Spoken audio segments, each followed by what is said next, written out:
বন্ধুরা, তোমরা দেখতে পাচ্ছ সামনে যেগুলো বসানো আছে এটা হচ্ছে অ্যাডিনিয়াম গাছের ডাল।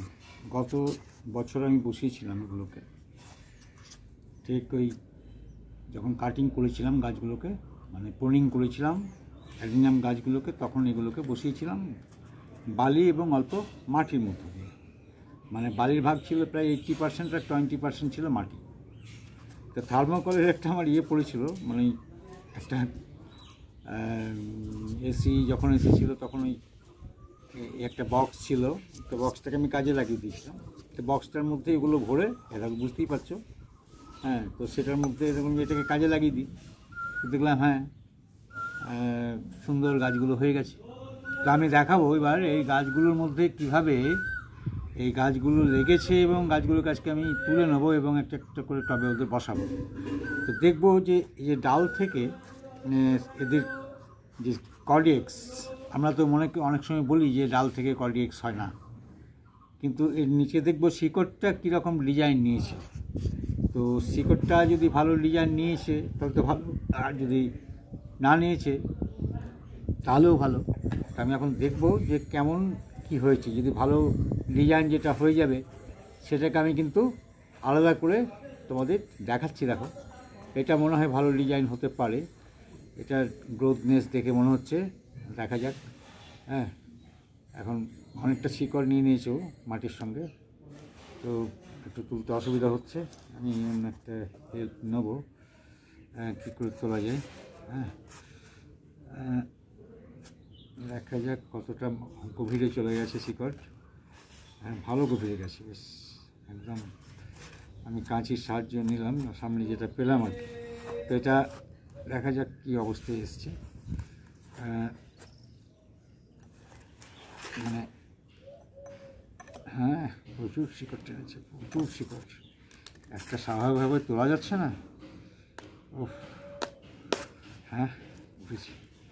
দেখো, ও সত্যি এটা দেখার মতো। দেখো, হ্যাঁ, এই যে এবার ঝেড়ে দিচ্ছি। দেখো, এবার এটাকে আমি কিন্তু কর্ডিয়েক্স বানাতে পারি। দেখো, এইটাকে কর্ডিয়েক্স সুন্দরভাবে বানানো যায়। এইখানটায় মূল ছিল, ওর কেটেছিলাম, এখান থেকে বসিয়েছিলাম। তো এইটাকে আমি কিন্তু এবার কর্ডিয়েক্স বানিয়ে নেবো। কীভাবে নেবো না, সাইজের শিকড়গুলোকে, এই যে সাইজের শিকড়গুলো, এটা সাইজের শিকড় একটা করলাম, তুললাম। দেখো, আর একটা তুলে দেখছি যে কী অবস্থা রয়েছে। এটাকে দেখি, হ্যাঁ, এটা সহজ উঠে গেল। বাহ, সুন্দর। এর একটা ডিজাইন এসেছে। এটাকে একটা অন্য ডিজাইন দেবো। একে আমি বসাবো থার্মোকলের ওপরে, যাতে চারিদিকে শিকড়গুলো বেরিয়ে যাবে। তো দুটো গাছকে আমি কিন্তু দুরকমভাবে বসাবো। বাকিগুলো আমি অন্য সময় বসে দেবো, অত দেখানোর সময় নেই, তোমাদের ধৈর্যও নেই, স্বাভাবিক। তো আমি কীভাবে করছি দেখো। আগে এই গাছটাকে বসাবো। হ্যাঁ, এই গাছটাকে বসাবো। দেখায় আগে তোমাদের যে কী অবস্থা হয়েছে। চলো ধুয়ে নিলাম একটু। দেখো কি সাংঘাতিক। হ্যাঁ, এবার যদি এটাকে এইভাবে বসানো যায়, এইভাবে জাস্ট সব শিকড়গুলো আমি রাখবো না, কিছু শিকড় আমি কেটে দেবো, কিছু শিকড় কাটবো। হ্যাঁ, কিছু শিকড় কেটে দেবো, কেননা যেগুলোর দরকার নেই আমি সেগুলো রাখবো না। শুধু এটাকে ডিজাইন বানাবো। কর্ডিয়েক্সের, এটা কর্ডিয়েক্স হয়ে গেছে কিন্তু। দেখো, ডাল থেকে কর্ডিয়েক্স হওয়া একটা সাংঘাতিক ব্যাপার। হ্যাঁ, সাধারণত ডাল থেকে কর্ডিয়েক্স হয় না, অনেকে বলেন, কিন্তু আমি জানি যে যার শিকড় হবে তার কর্ডিয়েক্স হবে না কেন। তো তবে সেরকম হয় না, স্বাভাবিক বীজ থেকে যে চারাটা তৈরি হয় সেটা সেরকম হবে, আর এটা সেরকম কী করে হবে, একটু ডাল থেকে হচ্ছে। তো কত শিকড় মেলেছে, এইটাকে কিন্তু আমি কর্ডিয়েক্স বানাবো। এইগুলোকে, এই শিকড়টাকে রাখবো, কারণ তো অনেকটা বড় হয়েছে। তো বড় যে শিকড়গুলো সেগুলোকে আমি রেখে দিয়ে আমি কর্ডিয়েক্সটা বানাবো। এটাকে এখানটায় কাটা ছিল, গতবার এখান থেকে কেটে দিয়ে বসিয়েছিলাম। তো হয়েছে, এবার বসাচ্ছি। এবার দেখো, অলরেডি মাটি আমার তৈরি হয়ে আছে। এখানে মাটি তৈরি হয়ে আছে, এর সঙ্গে আর একটু বালি মিশিয়ে দিলাম। দেখো, এটা গার্ডেন সয়েলের সঙ্গে ইটের টুকরো কিছু আছে, ঘেঁস যেটাকে বলা হয়। দেখো, হ্যাঁ, এগুলো দিয়ে আমি এগুলো দিয়েছি এর সঙ্গে মিশিয়ে। এগুলো কিছু না, এটা কোনো উপকারিতা নেই, কিন্তু এটা জলটাকে ধরে রাখবে না, জলটাকে ছেড়ে দেবে। আর কর্ডিয়াস গাছ জানো তোমরা, এই অ্যাডিনিয়াম গাছ জানো তোমরা যে অ্যাডিনিয়াম জল পছন্দ করে না, একদম না, জল একদম পছন্দ করে না। এদিকে বালি দিয়ে দিয়েছি। হ্যাঁ, বালির ভাগ হচ্ছে মোটামুটিভাবে প্রায় 50%, আর মাটি 30%, এবং ইটের টুকরো, পাথরের টুকরো, বালি, মোটা কাঁকড় এসব মিশিয়ে এই মাটিটা তৈরি করেছি। এর সঙ্গে আমি দেবো আরও কিছু সার, যেটা মানে আরও বেশি গাছটাকে পুষ্ট করবে, গাছটাকে বাড়তে সাহায্য করবে। এবার এদিকে সবচেয়ে বড় ব্যাপার, এই গাছগুলোর টবগুলোর হচ্ছে প্রচুর হোল, অর্থাৎ জল ধরবে না। যার ফলে কী হবে, অ্যাডিনিয়াম গাছ জল সহ্য করতে পারে না, যেটুকু জল নিয়ে নেবে বাকিটা ছেড়ে দেবে। তো আমি এখন এই মাটিটার সঙ্গে একটু হাড় গুঁড়ো মেশাবো, হাড় গুঁড়ো, সেটা খুব উপকারী, ভীষণ উপকারী গাছের পক্ষে। সেই হাড় গুঁড়ো আমি কিন্তু কিছুটা মিশিয়ে দেবো, আর কিছুটা নিমখোল মেশাবো। দেখো এতটা পরিমাণ, দেখো এতটা পরিমাণ আমি কিন্তু হাড় গুঁড়ো দিয়ে দিচ্ছি এটার সঙ্গে, এই মাটিটার সঙ্গে। হ্যাঁ, এই মাটিটার সঙ্গে মিশিয়ে দিচ্ছি, এরকম দিয়ে দিলাম। এবার এর সঙ্গে আর কিছু নিমখোল মেশাবো। নিমখোলটাও জানো সারের কাজ করে, প্লাস ফাঙ্গাস, ক্ষতিকারক ব্যাকটেরিয়া এগুলোকে ধ্বংস করে। তাই কিছুটা নিমখোল আমি এর সঙ্গে দিয়ে দিলাম এই মাটিটার সঙ্গে।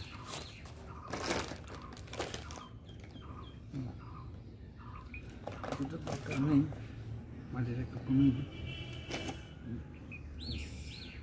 এবার দেখো মাটিটা মিশিয়ে দিলাম, এবার মাটিটাকে ফুললি মিশিয়ে দিলাম, নিমখোল, হাড় গুঁড়ো মিশিয়ে দিলাম, তারপরে এই মাটিটা অলরেডি তৈরি করলাম। এবার টপটাই বসাবো, টপটা ভরি।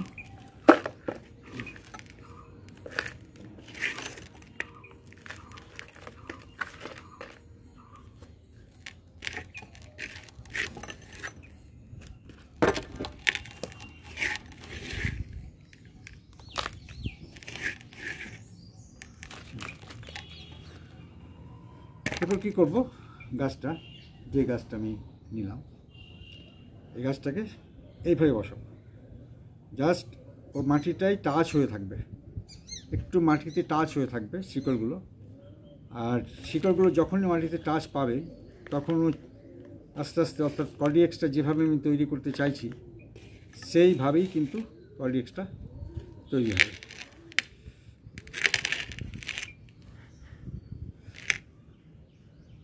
ও দাঁড়িয়ে গেছে।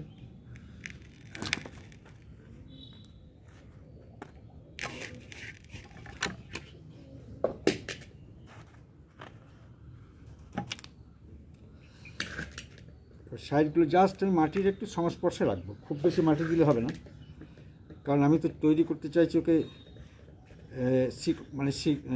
ডাল থেকে কর্ডিএক্স বানাচ্ছি। কর্ডিএক্সও বানিয়ে নিয়েছে, কর্ডিএক্সের মতোই, কিন্তু আরও সুন্দর যাতে হয় সেটাই আমি চেষ্টা করছি। কী করবো, এরপরে সব ডাল শিকড়গুলোকে আমি কিন্তু মাটির সঙ্গে একটু করে টাচ করিয়ে দিলাম, আর এই কিন্তু চটচট করে বাড়বে, কারণ যে মাটিটা ওকে দেওয়া হয়েছে, যে সয়েলটা আমি দিলাম তোমাদের সামনে দেখলে, সেই সয়েলটা খুব উপকারী সয়েল, মানে ওর পক্ষে ভীষণ দ্রুত বাড়বে। এতদিন সেভাবে খাবার তো পাইনি, ওকে তো থার্মোকলের উপর বসানো ছিল মাটি এবং বালির মধ্যে। তো এরপরে একটা কাজ আছে, এরপরে যে কাজটা সেটা হচ্ছে যে এটাকে আমি পুরোটা রাখবো না, এত বড় ডাল লাগলে হবে না, এখান থেকে আমি কাট করছি, আর এখান থেকে একটা কাট করছি, দেখে নাও। এবার এদেরকে একটা আঠা বেরোয়, এই কর্ডিএক্স অ্যাডিনিয়াম গাছ থেকে একটা আঠা বেরোয়, সেই আঠাটাকে আমি কিন্তু তোমার মুছে দিচ্ছি। হ্যাঁ, কারণ এই আঠাটা মানে ওদের পক্ষে উপকারী নয়, ক্ষতিকারক, যার জন্য আমি যতটা পারবো ওদেরকে সেফটি রাখবো আর কি। যার জন্য এদের এই আঠাটাকে আমি টিস্যু পেপার দিয়ে একটু করে মুছে দিচ্ছি।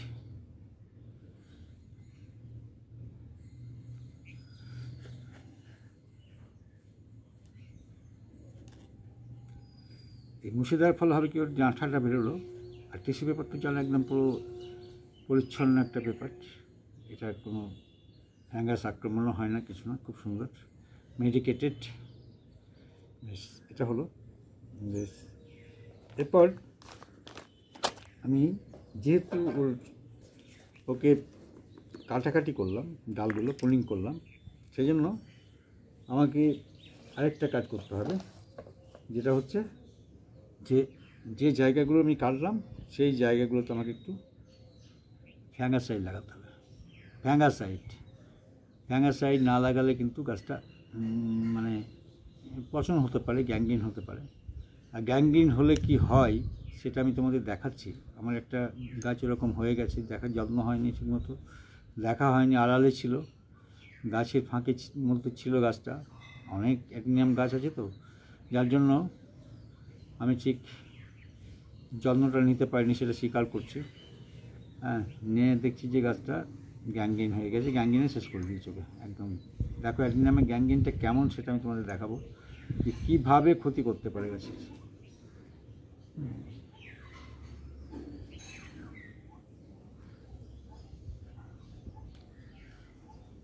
এটার সাইডটা একটু দেখি।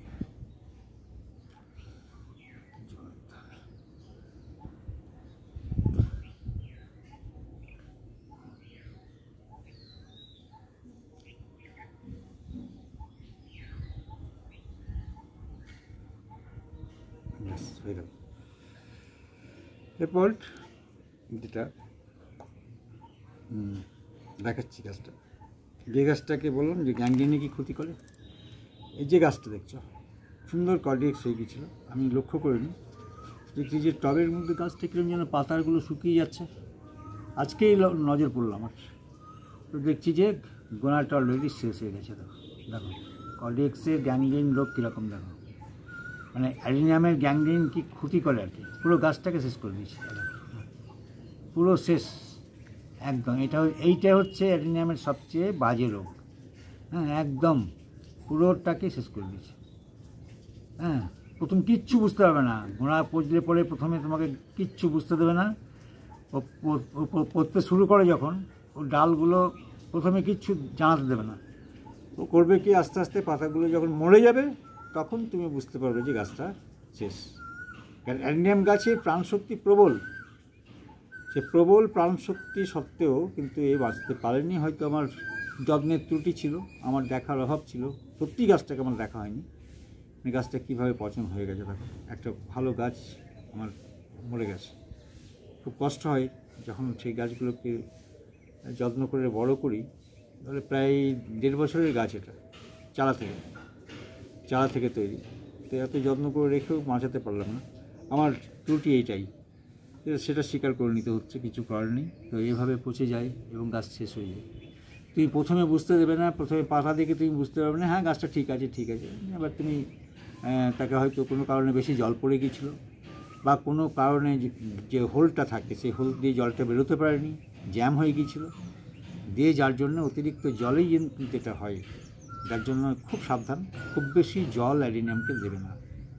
হ্যাঁ, তো আমার এই কষ্ট হচ্ছে, একটা গাছ মরে গেলে, যারা গাছ ভালোবাসে তাদের কাছে একটা গাছ মরে গেলে কত কষ্ট সেটা সেই জানে আর কি। তো বন্ধুরা দেখলে, এবার এই যে বসালাম আমি একে, এভাবে দেখো, এভাবে বসিয়ে দিলাম। এই কর্ডিয়েক্সটা দেখো, এই যেভাবে দেখায়, একটু জল দিয়ে দিই তাহলে বুঝতে পারবে কী অবস্থায় ওকে করলাম।